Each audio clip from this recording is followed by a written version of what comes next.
આ જ કૈવલ્પટી પુરુષ પુરંજન રૂપે છે. કેવો છે? પુરુષ પુરંજન રૂપે પ્રકાશમય, એનો કોઈ આકાર છે ને. કૈવલ અકર અરૂપ અદ્રષ્ટ કાળજ દ્વારે વેતર છે. કૈવલ કેવા છે? અકર અરૂપ અને અદ્રષ્ટ. પણ જ્યારે કર્તા માલિકનું કંઈ કામ કરવાનું હોય, જગતની રચના કરવાનું હોય, તમને પરમપદનું મોક્ષ આપવાનું કામ હોય, એ કામ કોણ કરે?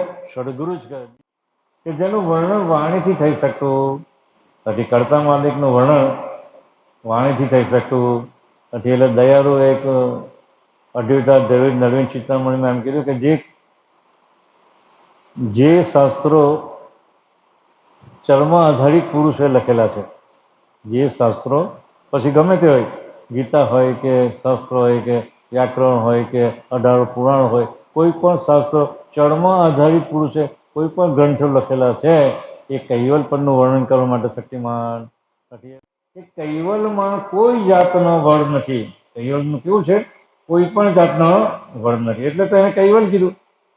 વડ વગરનું જે કંઈ પદ હોય એને કૈવલ પદ કહેવામાં આવે છે. એટલે એમાં કોઈ જાતનો વડ નથી, કોઈ પણ જાતનો વડ નથી. વળી કોઈ જાતના પદ સિવાયનામાં એ પ્રસિદ્ધ છે. પણ તેમનું વંદન કે પ્રાર્થના કેવી રીતે કરવી? હે અંશ, જેમ પરમ ગુરુએ સઘળી સામગ્રી સમેટી લઈ પતિના ઘર તરફ જતા તમામ ફના કરી દીધું, ત્યારે તેઓ નિહંગ રૂપે પતિને ભેટ્યા છે. એટલે અંશને પણ બોધન કરે છે કે તમે પણ પતિને જો ભેટવું હોય તો તમારો જે અનંત યુગોથી તમારો રાગ અને દ્વેષ ને ઈર્ષાને અદેખાઈને આ આપણા અંતસ્કરોના એ બધા વળગેલા છે તે અંશને, એ નિહંગ જ્યાં સુધી ન થાય ત્યાં સુધી પતિ તમને તમારી સ્તુતિ સ્વીકારે. પણ એટલે પરમ પતિની દુલ્હન બની પતિ સાથે સભી જોગ કરે છે. ત્યાં નામની વળમાં વિશે કોઈ જાતનું પ્રયોજન નથી. હે અંશ, જેમ પરમ ગુરુએ સઘળી સામગ્રી સમેટી લઈ પતિના ઘર તરફ જરા તમામ ફના કરી દીધું, ત્યારે તેઓ નિહંગ રૂપે પતિને ભેટ્યા. એવી રીતે હે અંશ, તારો આ માનસિક પંચભૌતિક ચોલો ઉતારી છૂટો થઈશ એ દાડે પતિ તારી ભેટ થશે. चैनल को सब्सक्राइब करिए, बेल आइकन दबाइए, ये वीडियो ज्यादा से ज्यादा लोगों तक पहुंचाइए.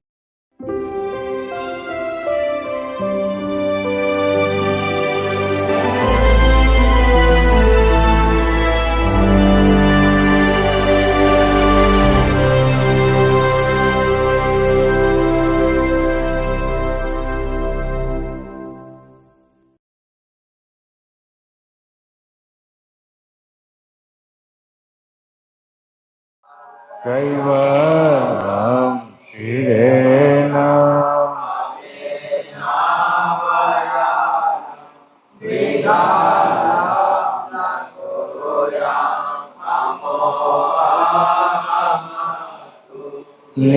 નિરાલમ નારાયણ અહં નવૃણેયમ.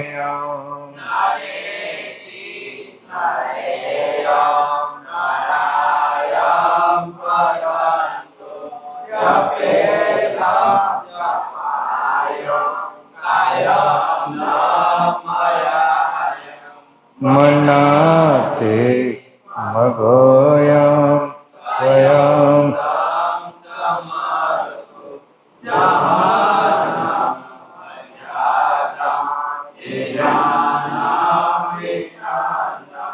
વિનય જે કરોતે વિવર્જેત વસ્તુ વિધિ વૈ વેદાંતમ અચંતે નચંતમ સુનાતિ સનાતમ જેનાથમ અનંતો અગાધમ વોરમ જન્મહારમ.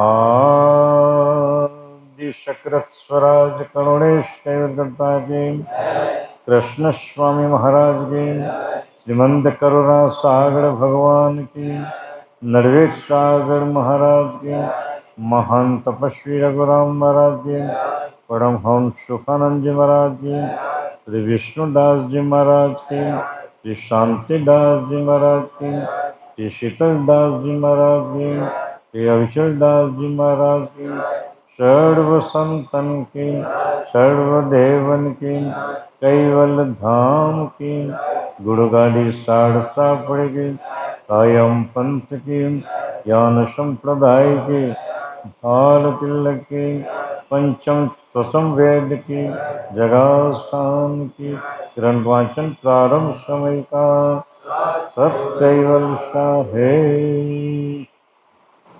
श्रीमंत करुणा सागर भगवान की। सगुण निर्गुण के जानन जान पद सर्व मध्य चिन्ह बिनु अडबद देखित सकल जुग परत अचेता कर सदगुरु सन लेता। सगुण निर्गुण के जानना जान पढ़ी रयु सर्व मध्य चिन्ह बिनु अडबड ही देखित सकल जुग परत अचेता जब कीर्तार सदगुरु तन लेता। उपस्थित प्रेमी भक्तजनों,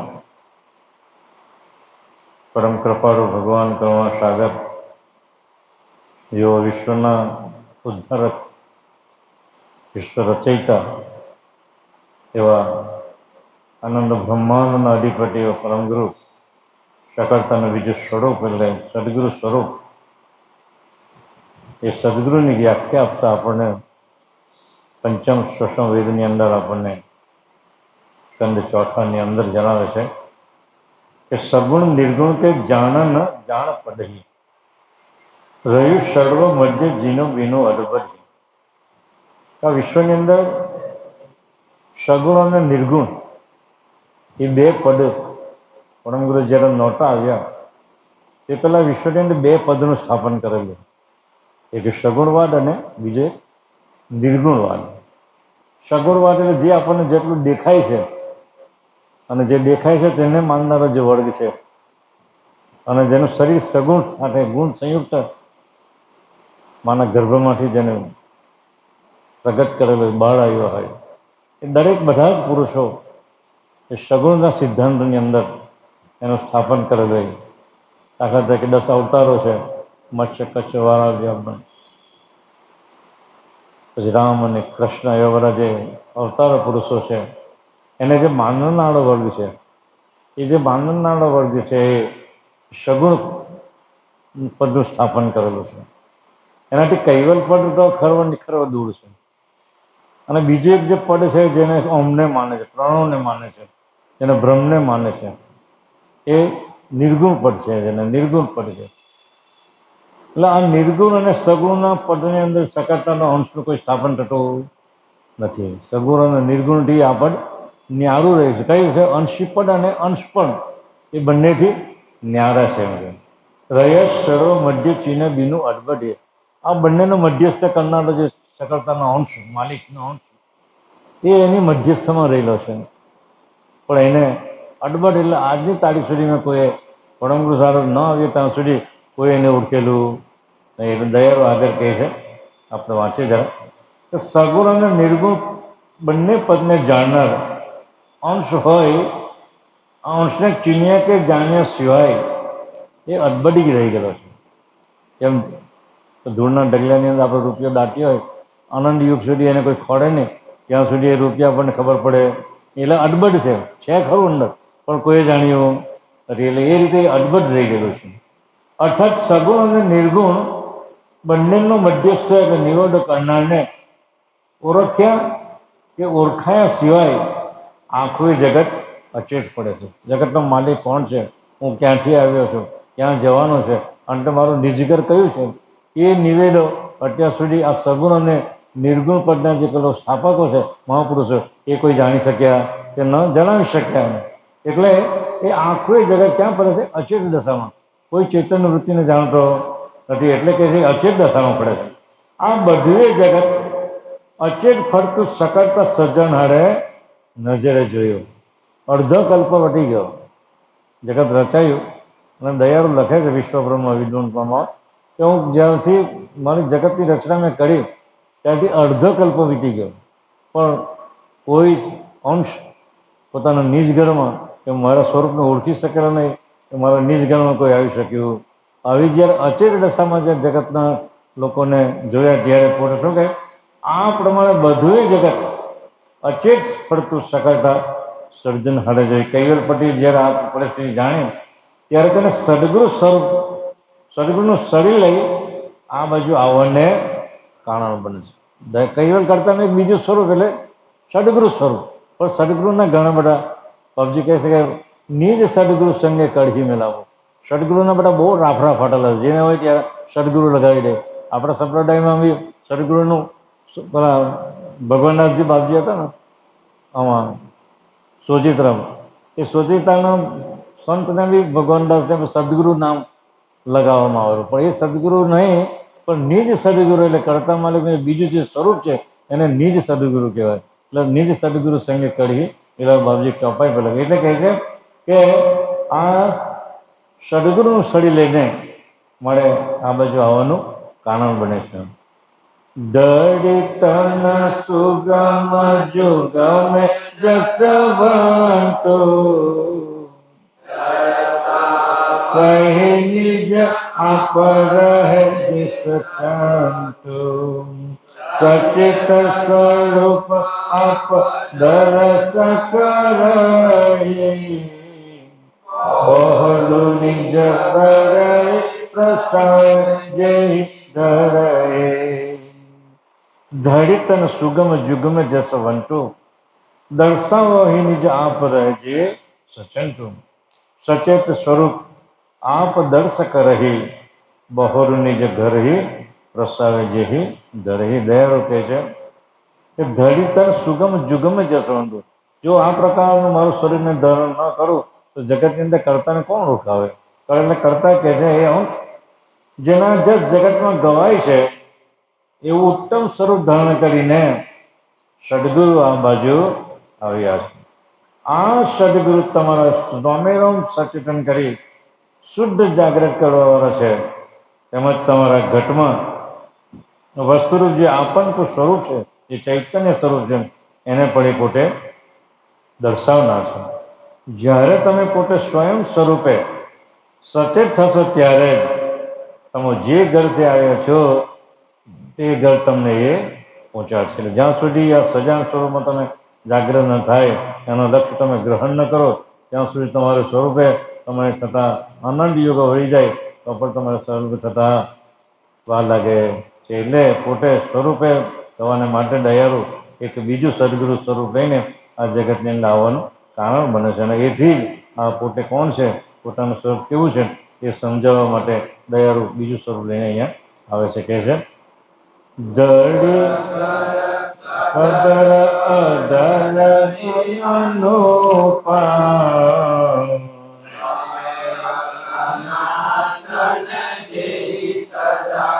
સ્વરૂપમ સોય કૈવલપતિ પુરુષ પુરંજન સ્વજન સકલ કે અકર અંજના. ધર ધર સદર અદર હિ અનુપા સ્વમેમ સનાતન જહી સજાન સ્વરૂપા. સોહી કૈવલપતિ પુરુષ પુરંજના સ્વજન શકલ કે અકલ કર અંજના. દયાળુ કહે છે કે આ સદગુરુનું ઘર, સદગુરુનું ઘર એટલે કયું? કૈવલધામ, કૈવલપતિનું જે ઘર છે સ્વરૂપ, એ સદગુરુનું ઘર એવું છે, ઉપમા ન આપી શકાય એવું છે. વાણીથી વર્ણન, ઉપમા કઈ રીતે આપી શકે? વાણીથી જેનું વર્ણન થાય તો જ ઉપમાને આપી શકાય ને. એટલે એ કેવું ઘર છે સદગુરુનું ઘર? ઉપમા ન આપી શકાય, વાણીથી પદ હોય, અધર હોય, સર્વલોકને ધારણ કરીને રહેલું છે. ધર્મનો બીજો અર્થ બી એવું થાય કે આ અનંત બ્રહ્માંડને જેને ધારણ કર્યા છે. ધર્મને શું છે? અનંત બ્રહ્માંડને જેને ધારણ કરીને રાખેલા છે એનો મર્મ જે સમજાવે એ જ ધર્મ સાચો ધર્મ છે. આ બધા ધર્મ તો બધા લૌકિક ધર્મ છે, પણ મૂળ જગત કરતા માલિકે આપણને એ ધર્મનો અર્થ એવો સમજાવે કે અનંત બ્રહ્માંડને પોતાના અંતર્વૃત્તિ દ્વારા અંતરિક્ષથી જેને ધારણ કરી રાખેલા છે એનો જે મર્મ સમજાવે, કૈવલ્યપતિનો મર્મ સમજાવે, એ જ ખરો આપણો ધર્મ છે. એટલે કહે છે કે એ અદ્ધર હોય સર્વલોકને ધારણ કરીને રહેલું છે. આમ ધારણ કરીને જે પદ રહ્યું છે એ સ્વયં સનાતન સર્વલોકના સજાણ જાણ રૂપે છે. આ જ કૈવલ્યપતિ પુરુષ પુરંજન રૂપે છે. કેવો છે? પુરુષ પુરંજન રૂપે પ્રકાશમય, એનો કોઈ આકાર છે ને. કૈવલ અકર અરૂપ અદ્રષ્ટ કાર્ય દ્વારા વેતા છે. કૈવલ કેવા છે? અકર અરૂપ અને અદ્રષ્ટ. પણ જ્યારે કર્તા માલિકનું કંઈ કામ કરવાનું હોય, જગતની રચના કરવાનું હોય, તમને પરમપદનું મોક્ષ આપવાનું કામ હોય, એ કામ કોણ કરે? સદગુરુ જ કરે. બીજું કૈવલ કરતા કંઈ કરી શકતા નથી. એટલે કૈવલ અકર અરૂપ અદ્રષ્ટ કાર્ય દ્વારા વેતા છે. તે બાબજીએ પણ અગાધ બોધમાં વાત લખેલી છે. એટલે કહે છે કે આ સદગુરુનું ઘર ઉપમાનું આપી શકાય તેવું છે. અદ્ધર હોય સર્વલોકને ધારણ કરીને રહેલું છે. આમ ધારણ કરીને જે પદ રહ્યું છે તે સ્વયં સનાતન સર્વલોકને સજાણું રૂપે છે. આ જ કૈવલ્યપતિ પુરુષ પુરંજન રૂપે કે તેમણે પોતાના સ્વજન અંશોને વસાવવા કરી ન શકાય એવા સુંદર ગાતો રચ્યા છે. વિચાર કરો તમે કે આ એક મનુષ્ય ગાતમાં આપણે એની આંતરિક રચનાને આપણે વિચાર કર્યો, લીવર જો, આંતરડા જો, ફેફસા જો, દરેકે દરેક અંગો એટલા કઈ રીતે બનાવેલા છે. એ જળ છે છતાં પણ અંશની જે ભાસ જે પડેલો છે, અંશનો ભાવ પ્રણવ પર પડે છે અને પ્રણવનો ભાવ બધા તત્વની પર પડે છે અને એ રીતે આખું શરીર સાંગોપાંગ રીતે ચાલી રહ્યું છે. પણ કેવા અંગો કેવા બનાવેલા છે? કોઈ બનાવી શકે તેવું છે? કોઈ કિડની બનાવી શકે તેવું છે? કિડનીનું દાન કરી શકે, પણ કિડની બનાવી શકે તેવું છે? હૃદય બનાવી શકે તેવું કોઈ છે નહીં. એટલે આવા અનંત યુગોથી આ શરીરમાં જે રચના રચેલી છે તે અનંત યુગે ચાલ્યા જ કરે. હવે ચોમાસાની સિઝન આવે, વરસાદ પડે સઘનગનમાંથી, પણ ક્યાંથી આવે છે, કઈ રીતે આવે છે, કેમ બનાવેલું છે, કઈ રીતે ઉઠે? 2 દિવસ પહેલા અહીંયા ભગતભાઈ અહીંયા વાંચતા હતા અને બેન પણ પેલી આવે છે. જે સઘનગનમાં જે પાણી પડે છે, નિવણ જેને કહેવામાં આવે, જે પાણી પડે તેને જરાશય કહેવામાં આવે છે. એને શું કહેવાય? જરાશય કહેવાય. એને તળાવ કહેવામાં આવે. એ જરાશયનું જે પાણી ભરાય એ જરાશયને લોકો વધારે માને, તો સઘનગનમાં જે મૂળ પાણી પડે છે એને કોઈ ઓળખતું નથી. એટલે દયાળુ પાસે દ્રષ્ટાંત આપે છે કે આ જે જગતની અંદર જેટલા બધા અવતાર જે પુરુષો થઈ ગયા છે એ નિવાણ જેવા છે, તળાવ જેવા છે. જગતના લોકો એને માને છે, પણ મૂળ મુદ્દો જે કૈવલ્યપતિનો જે મુદ્દો છે એ સજાણ સ્વરૂપે રહેલો છે, એ મુદ્દાને કોઈ જાણી શકતું નથી. દયાળુ એટલે કે છે કે તેનું વર્ણન કરતા ગિરાડો પોતાના સ્વજન અંશોને વસાવવા કરી ન શકાય તેવા સુંદર ઘાટો એણે બનાવેલા છે. દયાળુ કહે છે કે આવા જે ઘાટો એક ખાલી અંકુરની અંદર એક સમાવેલો છે. 84 લાખ પ્રકારના દરેક ઘાટો એ એના અંકુરની અંદર સમાવેલો છે. મનુષ્યનું શરીર માતા પિતાના સંયોગને જ્યારે અંકુર અંદર ગર્ભની અંદર જાય ને 9 મહિના પછી બાળક સંપૂર્ણ રીતે બહાર નીકળે તો એ કેવું કળા છે, એ અંકુરમાં કેટલા તત્વો મૂકેલા છે, બધી જ વસ્તુ અંદર મૂકેલું છે અને એ પરિપક્વ થાય ત્યારે એને સ્થાને બધા ગોઠવાઈ જાય છે. આંખ એની જગ્યાએ ગોઠવાઈ જાય, નાક એની જગ્યાએ ગોઠવાય, દાંત 9 મહિના પછી આવે. એવી કરામત તો જુઓ. માના બાળક બહાર આવે ત્યારે એને સ્તનપાન કરાવે, તો સ્તનપાન કરે 9 મહિના પછી બાળક દાંત આવે તો પહેલેથી દાંત મૂક્યા હોય તો માને કેટલી તકલીફ પડશે? બાળકને દવડાવી પણ નહીં શકે. પણ કુદરતી કરામત તો જો, 9 મહિના પછી એનો દાંત આવે અને પાછા દાંત આવે પછી 6 વર્ષ પછી જે દાંત જે કુકરા જે દાંત એ ખડી પડે, પાછા નવા આવે જે પરમેનન્ટ ચાલે. એની જે યોગ્ય દેખભાલ તમે કરવામાં આવો તો મળી જાય ત્યાં સુધી એક પણ તારો દાંત ખડે નહીં. એવું કરામત દયાળુ કરેલી છે, પણ આપણે એનો દેખભાલ કરતા નથી. હવે તો બ્રશ આવી જાય એટલે બધા કોબળ પડી જાય, એટલે એ રીતે દાંતો પણ 60-70 વર્ષ થાય એટલે બધા ગળવા માંડે. પણ એની દેખભાલ જો વ્યવસ્થિત કરવામાં આવે અને આયુર્વેદિક પદ્ધતિથી એને જો રસપાન કરવામાં આવે તો દાંત મળી જાય ત્યાં સુધી આપવાની સાથે રહે. એટલે દયાળુની આ રચના તો તમે જો, એટલે કહે છે કે એવા મેં સુંદર ઘાટો આ જગતની અંદર મેં બનાવેલા છે. અજર અરસ પર સખત વિજ્ઞાન નિરસત્વ અઘન અખત સમજાય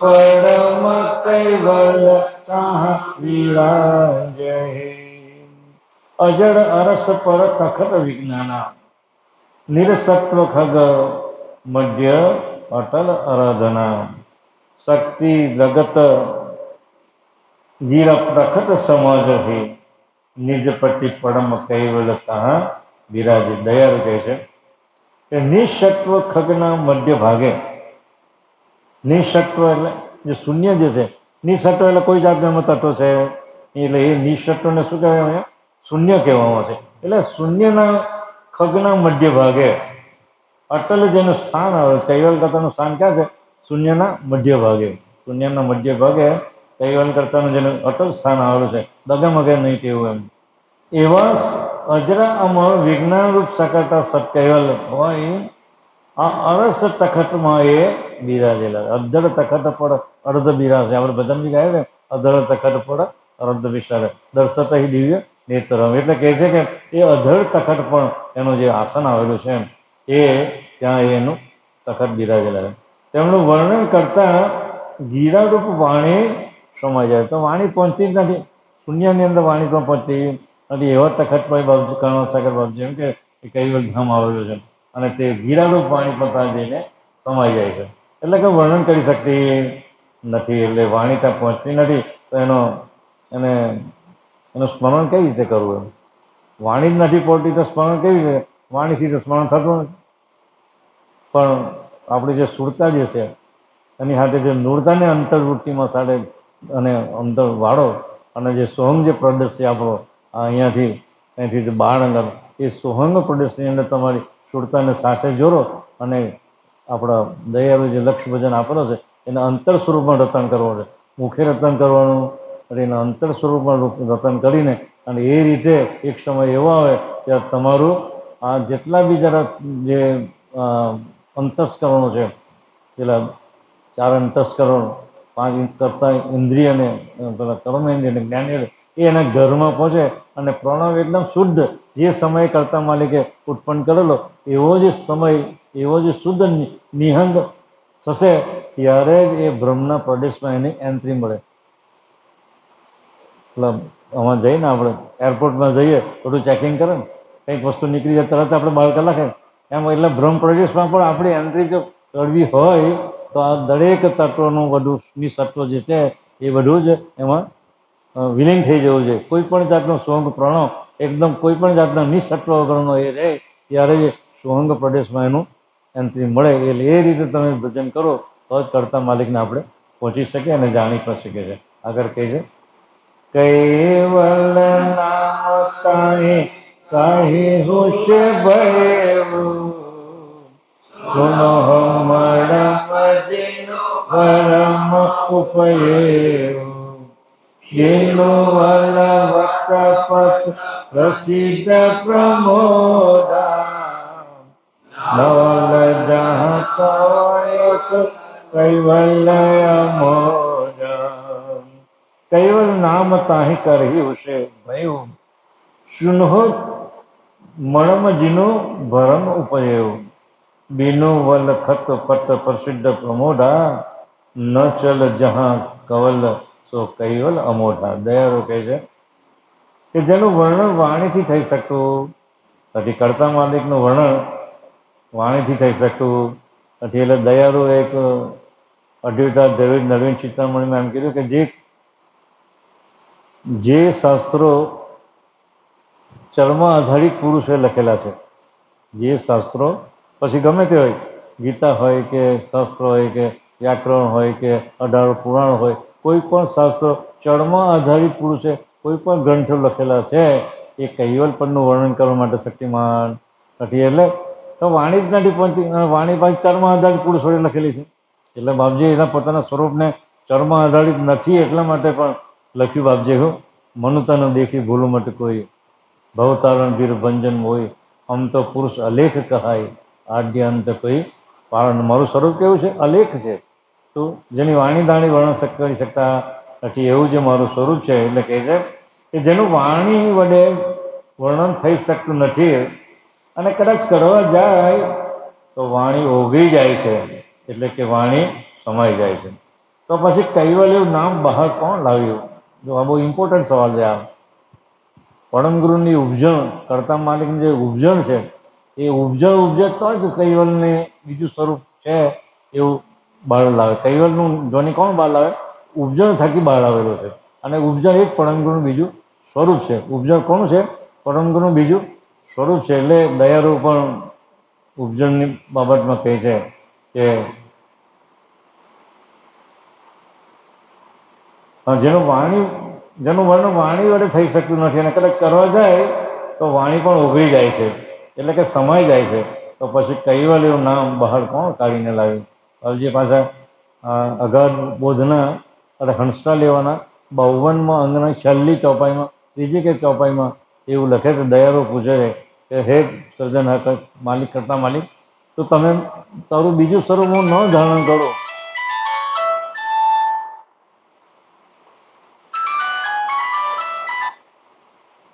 તમારું બીજું સ્વરૂપ મેં ન ધારણ કરું, એટલે ઉપજણ રૂપે મારું બીજું સ્વરૂપ ન ધારણ કરું, તો કૈવલના ધ્વનિ બહાર લાવે કોણ? એ 52મા અંગમાં હંસતા લેવાના 52મા અંગની અંદર એનું વર્ણન કરીને બતાવે છે દયાળુ. એટલે કહે છે કે આ ઉપજણ, આ નામ બહાર કોણ લાવ્યું અને કોણે પાડ્યું? આ વિશે જેનો ભ્રમ થયો છે તેનું નિવારણ કરવા, અર્થાત હું કહું છું તે તમે સાંભળો. આનું નિવારણ કરવા માટે દયાળુ પોતે સ્વમુખે જવાબ આપે છે. કહે છે કે કૈવલમાં કોઈ જાતનો વડ નથી. કૈવલનું કેવું છે? કોઈ પણ જાતનો વડ નથી. એટલે તો એને કૈવલ કીધું. વડ વગરનું જે કંઈ પદ હોય એને કૈવલ પદ કહેવામાં આવે છે. એટલે એમાં કોઈ જાતનો વડ નથી, કોઈ પણ જાતનો વડ નથી. વળી કોઈ જાતના પદ સિવાયનામાં એ પ્રસિદ્ધ છે. પણ તેમનું વંદન કે પ્રાર્થના કેવી રીતે કરવી, જો કે તેમાં કોઈ જાતનો વડ નથી, પણ વાસ્તવિક સ્વરૂપે જેમ છે તેમના તેમ છે. એ કેવું છે? સ્વરૂપ કેવું છે? મહદ સજાણ જાણ સ્વરૂપે. એનો વડ નથી, પણ એને કોઈ ઓળખવું હોય તો સુખાનંદ બાપજીને, પેલા મોહનદાસ બાપજીનો સંવાદ થયેલો 1935ની અંદર, એની યજન ભજન વિધિમાં સંવાદ. એ મોહનદાસ બાપજી પૂછે છે કૈવલ કેવા છે? તો સુખાનંદ બાપજીને જવાબ આપે છે કૈવલ મહદ સજાણ જાણ સ્વરૂપે રહેલા છે. એનો કોઈ આકાર નહીં, કોઈ છે નથી, પણ મહદ સજાણ જાણ સ્વરૂપે, ચૈતન્ય સ્વરૂપે રહેલા છે. એટલે એનો કોઈ જાતનો વડ નથી. આ વાસ્તવિક સ્વરૂપ જેમ છે તેમના તેમ છે. તથાપિ અચાનક કોઈ કાળે ઉપજણ ઉપજી એ જ કૈવલની નિશાની છે. જો સીધું નહીં, ઉપજણ ઉપજી સ્વયં કોઈ પણ જાતનું આપણે કંઈ નક્કી કર્યું હોય આગળ કે બરોડા જવાનું છે, અમદાવાદ જવું છે, રાતના ભાવ પડીને સૂઈ જાય અને 4 વાગે જવાનું છે, તો એકદમ સામુક આપણે જાગી જાય. તો પછી ખબર પડે હો મારો રાતના મેં ભાવ પડેલો છે આ જવા માટેનો. એટલે એ અચાનક જાગી જાય એ જ કરુણાસાગર બાપજીની ઉપજણ કહેવાય. શું કહેવાય? ઉપજણ. એ ઉપજણ એ જ કૈવલની નિશાની છે. આ ઉપજણમાં કંઈક છે. આ ઉપરથી પરમ ગુરુએ કૈવલ નામ નક્કી કર્યું. જો કૈવલ અને પરમ ગુરુ અરે ઉપજણ એમાં કોઈ જાતનો ફેરફાર છે? એક જ એકમેક છે, પણ જગતના લોકો એને નથી ઓળખી શકતા. એટલે આપણા સંપ્રદાયના લોકો બધા એને બીજા સ્વરૂપે એને ઓળખાવે છે. એટલે કહે છે આ ઉપજણમાં કંઈક છે. આ ઉપરથી પરમ ગુરુએ કૈવલ નામ નક્કી કરેલું. ઉપજણ એ જ કૈવલનું બીજું સ્વરૂપ છે. અને પોતે પણ પરમ ગુરુ પણ એ જ ઉપજણ સ્વરૂપે છે. પણ પોતે સાક્ષાત જે સ્વરૂપે છે તે અમોઘ હોય, એકલમલ સ્વરૂપે છે. આ ઉપજણ એ જ જગતના આદિ કારણ રૂપ છે. એને ઉપજણ થઈ, ઉપજણમાંથી પછી એનો પ્રાદુર્ભાવ થયો, એમાં ધારણા ઉપજણ કરી, એમાં ધારણાની અંદર છે તે બે પદ નક્કી કર્યા, એક કરુણેશ અને અણુનેશ. એ અણુનેશ એ એના સાનિધ્યમાં, અને કરુણેશ એટલે બીજા જે નિરંજન પુરુષ છે એને પણ કરુણેશ બાપજીએ કીધા છે આપણા વિશ્વબ્રહ્મના વિધિનો. એટલે 2 પદ એક બાજુ આ બાજુ રાખ્યા અને એના સાનિધ્યમાં રાખ્યા, અણુનેશને સાનિધ્યમાં રાખ્યા. એટલે કહે છે આ ઉપજણમાં કંઈક છે. આ ઉપરથી પરમ ગુરુએ કૈવલ નામ નક્કી કર્યું છે. પણ પોતે સાક્ષાત જે સ્વરૂપે છે તે અમોઘ હોય, એકલમલ સ્વરૂપે છે. આ ઉપજણ એ જ જગતના આદિ કારણો છે. ઉપજણથી જ આ જગતની રચના થયેલી છે. એહી નિજ પતિગત વિગત વિશાલો એવું પ્રમાલો પુનઃ કે દુલ્હા પુન દુલ્હાની જાહી કી કૈવલના માલક પહેલવાની એહી નિજ પતિગત વિગત વિશાલો येहु आरोपन नाम कैवल भ्रमालो कुन्ही के दुल्हा व कुन दुल्हनी जाही के कैवल नाम माल પહેલવાની મારા પહેરા છે કૈવલના કૈવલની મારા પહેરા છે એટલે જ મેં એનું નામ કૈવલ પાડેલું છે. એવું નામ બાપજી અહીંયા સ્પષ્ટીકરણ કહે છે એ છે કે આ પ્રમાણે નિજ પતિની ગતિ પારાવાર છે. એની ગતિને કોઈ પાર પામી શકતો નથી. આ કૈવલમાંથી એ અંશ કંઈક ઉપજન રૂપે ઉદ્ભવ્યો એ જ દુલ્હારૂપ હોય. કૈવલ કયો છે? દુલ્હારૂપ છે. કૈવલ એક ધણી છે અને પરમગુરુ એની દુલ્હીન છે એટલે ધણિયાણી છે. બાપજી કહે ને કહત સાચી કહા દરત કાઉટે ધરત પ્રભાવ હમ ના ખુશીગી जिनकी दृष्टि में सृष्टि उत्पन्न पाई शोभम यार में यारी उसी જેની દ્રષ્ટિમાં જગતની રચના થઈ એ જ મારો ધણી છે અને એની હું દુલ્હીન છું એટલે દુલ્હા રૂપે ધણિયાળી રૂપે છે. એ દયાળુ આપણે સ્પષ્ટ કહે છે કે આ પ્રમાણે નિજ પતિની ગતિ એકદમ પારાવાર છે. આ કૈવલમાંથી અંશ કંઈક ઉપજણ રૂપે ઉદ્ભવ્યું એ જ દુલ્હનો એ જ એની ધણિયાળી છે અને એ કૈવલ કેવા છે? દુલ્હારૂપ છે. આ કૈવલમાંથી જે દુલ્હનનો ઉદ્ભવ થયો એ જ પરમ ગુરુનું સ્વરૂપ જોઈ. કૈવલમાંથી દુલ્હન રૂપે ઉપજી યાળી અને ધણિયાળી એ જ પરમ ગુરુ પોતે છે. તેમણે જ આ વરમાળા રૂપ કૈવલનું નામનું આરોપણ કરેલું. પરમ ગુરુએ જ કૈવલનું નામનું આરોપણ કરેલું છે એટલે એને કૈવલ નામ આપેલું છે. દયાળુ આગળ કહે છે શું કહે? યહી કે જાણ ઉલત સુલેતા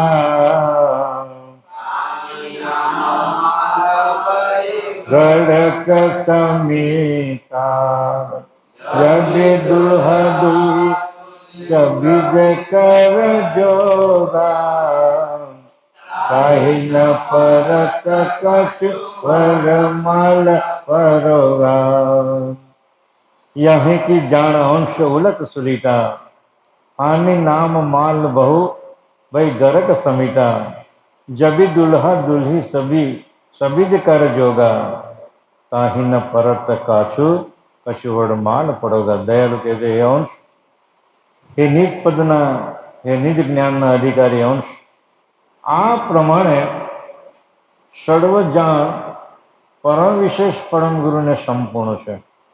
પરમ વિશેષ એટલે અહીંયા જે શ્રી સદગુરુનું સ્વરૂપ લઈને જે આવ્યા, સદગુરુનું સ્વરૂપ જે લઈને અહીંયા આવ્યા એને પરમ વિશેષ અંશ પણ કહેવાય છે. અને એ પરમ વિશેષ પાછા કૈવલ ધામના નિવાસી પોતે પણ છે. અને દયાળુ 38મા અંગની અંદર અઘાર બોર્ડના 38મા અંગની અંદર દયાળુ કહે છે કે જે કોઈ બી અંશ બધા કૈવલ પદમાં જાય છે એ કૈવલને સ્પર્શીને રહેતા નથી, એ પરમ વિશેષ અંશને સ્પર્શીને રહે છે. તો કૈવલને અંશને સ્પર્શીને રહે તો કૈવલમાં તો વિલીન થઈ જાય એટલે મોજ તેને મળે નહીં. કૈવલ ધામની મોજ શામાંથી લે? એટલે પરમ વિશેષ અંશ જે છે એ પરમ વિષ્ણુ અંશના સાનિધ્યમાં રહીને એની સાથે સ્પર્શીને રહી અને કૈવલ કરતાના આનંદ સુખનું એને ભોગતામાન એ કરી શકે છે. એટલે કહે છે કે પરમ વિશેષ અંશ પરમ ગુરુને સંપૂર્ણ છે, એની જાણ જે છે એને સંપૂર્ણ છે.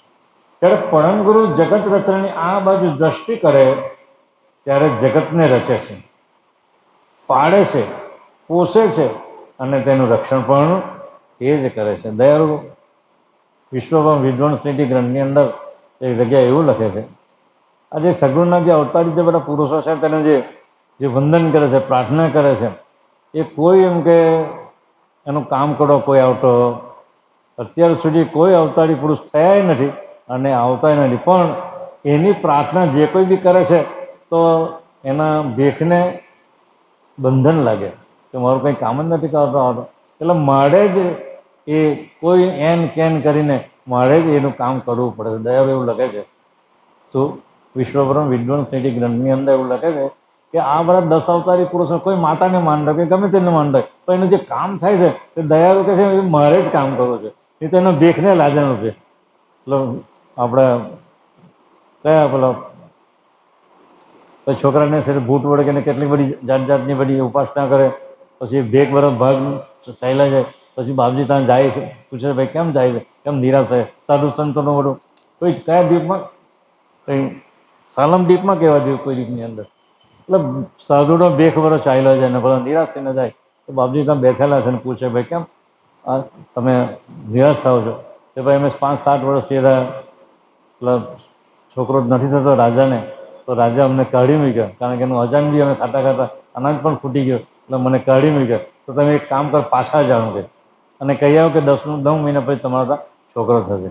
તો દયાળુ કહે છે કે મારે ત્યાં છોકરો મારે ત્યાં આપવો પડે, સાધુઓથી કંઈ નહીં બની શકેલું, પણ એનું કામ મારે કરવું પડેલું, જેથી પેલા ભેખને પેલું શું લાગે, ભેખને છે એ ના લાગે, એમ કે એબ નહીં લાગે.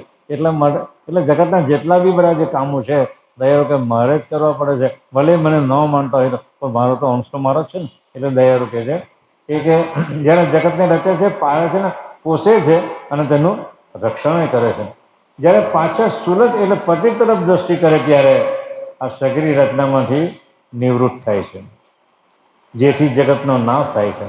આમ નિવૃત્ત થયે જ્યારે પરમગુરુ પટ્ટીમાં એકમેક ગરક રહે છે, ત્યારે વલમાલા તરીકે કૈવલ નામનું જે આરોપણ કર્યું હતું એ નાશવંત હોય સમેટાઈ જાય છે. સ્ત્રી અને પુરુષ જ્યારે જુદા હોય ત્યારે જ્યારે લગ્ન કરે ને ત્યારે વલમાલા જે પહેરો ને પછી તેને જુદા પણ રહેતું નથી, એકમેક થઈ જાય. વલમાળા પહેરે એટલે પછી એકમેક થઈ જાય. એટલે કૈવલ નામની જે વડમાળા મેં કૈવલને પહેરાવી ત્યાં કોઈ જાતની પછી ભેદભાવ રહેતો નથી. એટલે પરમગુરુ પટ્ટીમાં એકમેક ગળત રહે છે. પરમગુરુ પટ્ટી મહાય બાપજી ચોપાઈ ગયો, પરમગુરુ પટ્ટી પરમગુરુ ઓર પટ્ટી પડ ભિન્ન ભાવ કશું નહીં, એકમેક સમરસ સદા પરમગુરુ પટ્ટી મહાય. એટલે પરમગુરુ પોતે જ પતિની અંદર સમાઈ જાય છે. ત્યારે વડમાળ તરીકે કૈવલ નામનું જે આરોપણ કર્યું હતું તે નાશવંત હોય સમેટાઈ જાય છે. આ સમય પર નામ પતિ સાથે સબીજ જોગ કરે છે. આ સમય પર નામ સંબંધી ભાનગઢ લેશ માત્ર રહેતી. નિવૃત્ત પામેલા પરમગુરુ પતિની દુલ્હન બની પતિ સાથે સબીજ જોગ કરે છે. ત્યાં નામની વડમાળા વિશે કોઈ જાતનું પ્રયોજન નથી. હે અંશ, જેમ પરમગુરુએ સઘળી સામગ્રી સમેટી લઈ પતિના ઘર તરફ જતા તમામ ફના કરી દીધું, ત્યારે તેઓ નિહંગ રૂપે પતિને ભેટ્યા છે. એટલે અંશને પણ બોધન કરે છે કે તમે પણ પતિને જો ભેટવું હોય તો તમારો જે અનંત યુગોથી તમારો રાગ ને દ્વેષ ને ઈર્ષાને અદેખાઈને આ બધા અંતસ્કરોના એ બધા વળગેલા છે તે અંશને એ નિહંગ જ્યાં સુધી ન થાય ત્યાં સુધી પતિ તમને તમારી સ્તુતિ સ્વીકારે પણ. એટલે પરમ પતિની દુલ્હન બની પતિ સાથે સબી જોગ કરે છે. ત્યાં નામની વરમાં વિશે કોઈ જાતનું પ્રયોજન નથી. હે અંશ, જેમ પરમગુરુએ સઘળી સામગ્રી સપેટી લઈ પતિના ઘર તરફ જરા તમામ ફના કરી દીધું, ત્યારે તેઓ નિહંગ રૂપે પતિને ભેટ્યા. એવી રીતે હે અંશ, તારો આ માનસિક પંચભૌતિક ચોલો ઉતારી છૂટો થઈશ એ દાહડે પતિ તારી ભેટ થશે. એટલે અંતસ્કરણ ઇન્દ્રિય અંતસ્કરણના જે પણ જે છે બધા ચોલાઓ એ તમે ચોલાઓ છૂટો પડશે તો જ પતિ તારી ભેટને એ સ્વીકારે છે. જેમ પત્ની પતિ પાસે જતા વસ્ત્ર ઉતારી એકમેક થાય છે, તે સમયે નામ થામ ઠેકાણાની કોઈ ભાંજણ રહેતી. એની માટે હે અંશ, તારા દેહરૂપ 5 ચોલા છે, સ્થૂળ સૂક્ષ્મ કારણ મહાકારણે પરમ કારણ, એ 5 ચોલા છે. તો એક દેહરૂપ 5 ચોલા છે અને અંશની સાથે જડાયેલા છે, તેને તું ઉતારતા શીખ. આ ચોલા ઉતારવાનો અભ્યાસ કરીશ તો તું જરૂરથી તું તે તરફ જઈ શકીશ અને તારી ભેટ પણ તે સ્વીકારે. એટલે 5 અંતસ્કરણ છે, એ 5 અંતસ્કરણના 5 દેહ છે, સ્થૂળ સૂક્ષ્મ કારણ મહાકારણ પરમ કારણ, કે જ્યાં સુધી એની જે બધી ઇન્દ્રિય અંતસ્કરણો છે એના બધા ગુણગણ છે એ એના ઘરમાં ન જાય ત્યાં સુધી આ અંતસ્કરણ પણ ચોખ્ખા થતા નથી અને પાંચે જે દેહ છે એ પણ વિશુદ્ધ છે થતા નથી. એટલે કહે છે આ બધા જ ચોલા ઉતારે છે તો જ પતિ તારી ભેટને એ સ્વીકારે છે. એટલે આ ચોલા ઉતારવાનો અભ્યાસ કરીશ તો જડીથી તે તરફ જઈ શકે છે. એટલે ચોલા ઉતારવાનો અભ્યાસ એમાં બતાવ્યો દયા ઉલટ પંચીકરણ વિશ્વ આપણા એમાં જ પંચમ ષષ્ઠમ વેદની અંદર જે પાછળનો ભાગ છે પંચમ ભાગ એ ઉલટ પંચીકરણ. ઉલટ પંચીકરણ એટલે આંખની જગ્યાએ આપણે ક્યાં લગાવું? પરમ ગુરુના દર્શન કરવા, પરમ ગુરુના ગ્રંથોનો અભ્યાસ કરો, કાન શું કરું? કથા સત્સંગ કરો. આ બધે જે ઉલટ પંચીકરણો છે શરીરના જે એમાં જોડવા. આ જે બાહ્ય પ્રવૃત્તિમાં આપણે એને જોડેલા છે એની જગ્યાએ અંતર્વૃત્તિમાં એને જોડી રાખવા. એ ક્રિયા તું કરતા શીખી જાય તો જ તારા 5 ચોલા છે એ ધીમે ધીમે એના અંતર સ્વરૂપમાં વિલીન થશે. એટલે છે તારે એ તું શીખી જાય ત્યારે તારી એ કરતા મારી તારી એ ભેટ લેશે.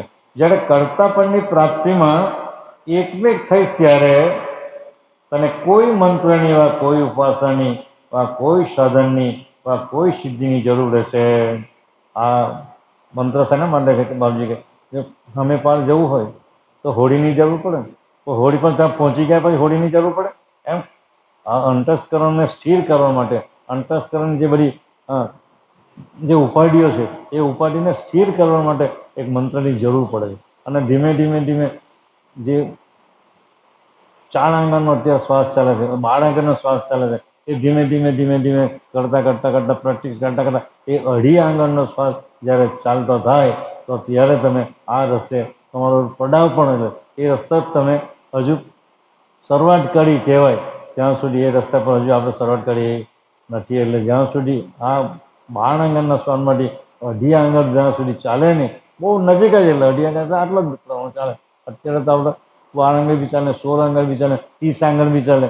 હું ચાલે તો બેઠો તો શું હતો પેલું શું કહે ચોપાઈ બહુ ફાઇન છે.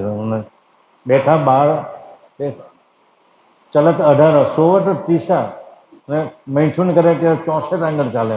એટલે આ જ્યાં સુધી 2.5 આંગળ પણ ન ચાલે ત્યાં સુધી આ રસ્તો હજુ આપણા માટે દુર્લભ છે. દયાળુ આપણને એવું સમજાવશે. એ માટે તું પ્રેક્ટિસ કર, અનુભવ કર અને ધીમે આ ક્રિયાને તું ચાલુ કરે તો ત્યારે એવી પરિસ્થિતિ આવશે કે ત્યારે તમારે આ પ્રણવ બી એની મેળે ધીમો થઈ જાય અને જે આપણા મંત્ર છે એ મંત્ર પણ તમારાથી એ છૂટી જશે. ને એ રીતે તમે આ પ્રેક્ટિસ કરો તો પરમપદને તમે પામી શકશો. શ્રીમદ કરુણા સાગર आद्य सकरत स्वराज करुणेश्वर कृपा की, कृष्ण स्वामी महाराज की, श्रीमंत करुणा सागर भगवान की, नरवेद सागर महाराज की, महान तपस्वी रघुराम महाराज की, परमहंस सुखानंद जी महाराज की, विष्णुदास जी महाराज की, शांतिदास जी महाराज की, शीतलदास जी महाराज की, विशलदास जी महाराज की, सर्व संतन की, सर्व देवन की, कैवल धाम की, गुरुगाड़ी साड़ सापड़ की, कायम पंथ की, ज्ञान संप्रदाय की, भाल तिलक की, पंचम चतुर्थ वेद की, जगास्थान की, रंगवांचन पुरादि समय का सत्कैवल शाहे।